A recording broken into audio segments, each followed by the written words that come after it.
अगर आप भी समुद्र की उस सबसे गहराई वाली जगह पर जाना चाहते हैं तो आपको खर्च करने पड़ेंगे केवल 7,500 करोड़ रुपए।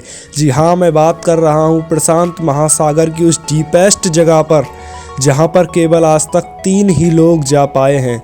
इतना महंगा खर्चा होने के बाद हम आपको वहाँ जाने की राय तो नहीं देंगे और ना ही आप वहाँ जाने के लिए सक्षम होंगे, लेकिन हम यहाँ पर आपको बैठे बैठे ही आपको उन सारी जगहों के बारे में और उन सारी जगहों को दिखाने की कोशिश करेंगे। तो चलिए तैयार हो जाइए उस समुद्री रहस्यों को जानने के लिए जिन्हें आज हम आपको दिखाने वाले हैं। समुद्र की इन गहराइयों में जाने से पहले हमें यह जानना ज़रूरी होगा कि आखिर इस समुद्रों की रचना हुई तो हुई कैसे।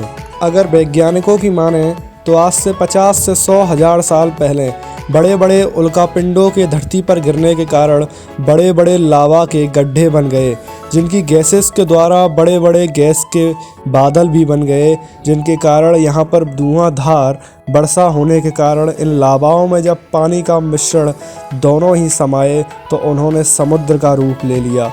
जानने में ये बड़ा अजीब लगता है, लेकिन विज्ञान की बड़ी बड़ी थ्योरी इसे प्रूफ करने में सक्षम है, जो कहती हैं कि पानी का आविष्कार कुछ इसी प्रकार हुआ था।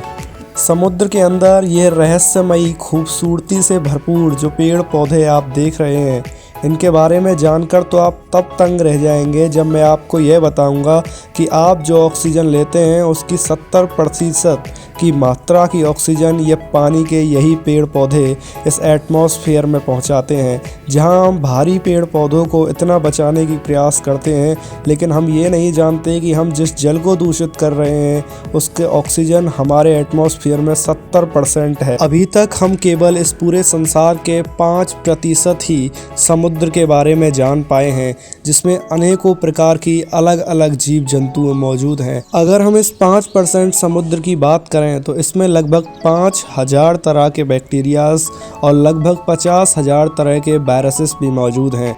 बड़ी से बड़ी गिरगिट की तरह रंग बदलने वाली मछलियों से लेकर अपनी रोशनी से पूरे समुद्र को चमकाने वाली मछलियां भी इस समुद्र के अंदर मौजूद हैं। इनकी सेक्सुअल पावर और इनकी आबादी से ही आप ये अंदाज़ा लगा सकते हैं कि डेली इन्हें लाखों करोड़ों की संख्या में समुद्र से निकाला जाता है मनुष्य के केवल अपने भोजन के लिए, फिर भी समुद्रों में इनकी कोई कमी नहीं होती।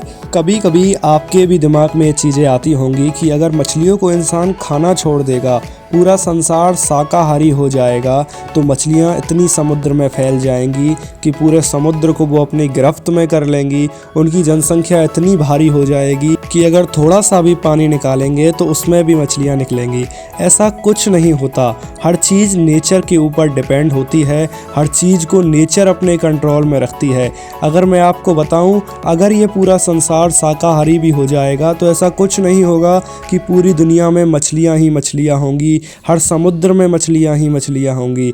हर चीज़ को नेचर अपने कंट्रोल में रखता है। आप खुद ये सोचकर देखिए कि जो चीज़ें संसार में बहुत कम होती हैं उन्हें मारना उतना ही कठिन होता है। इसी के लिए नेचर जाना जाता है। हर चीज़ को वो उस तरह से कंट्रोल करता है कि उसकी आबादी इस दुनिया पर कष्ट ना पहुँचाए, उसकी आबादी से इस दुनिया पर कुछ फ़र्क ना पड़े। ये वही समुद्र हैं जिनके बारे में साइंटिस्टों का कहना है कि पहले यहाँ पर बड़े बड़े एनाकोंडास भी मौजूद थे, लेकिन वर्तमान समय में वो बड़े बड़े एनाकोंडास तो नहीं हैं, लेकिन ये छोटे मोटे जो जीव जंतु जैसे ये सांप यहाँ पर हर समय मौजूद रहते हैं। लेकिन इन्हें ढूंढ पाना बड़ा कठिन कार्य है, क्योंकि ये हमेशा उन पत्थरों और उन झाड़ियों में छुपे हुए होते हैं जो समुद्र की नीचे वाली सतह पर मौजूद होते हैं। यहाँ पर आपको छोटे से छोटे कछुए से लेकर हजारों किलो के कछुओं तक की आबादी के कछुए मिलेंगे, जिनकी उम्र के बारे में अगर मैं आपको बताऊंगा तो आप जानकर हैरान हो जाएंगे।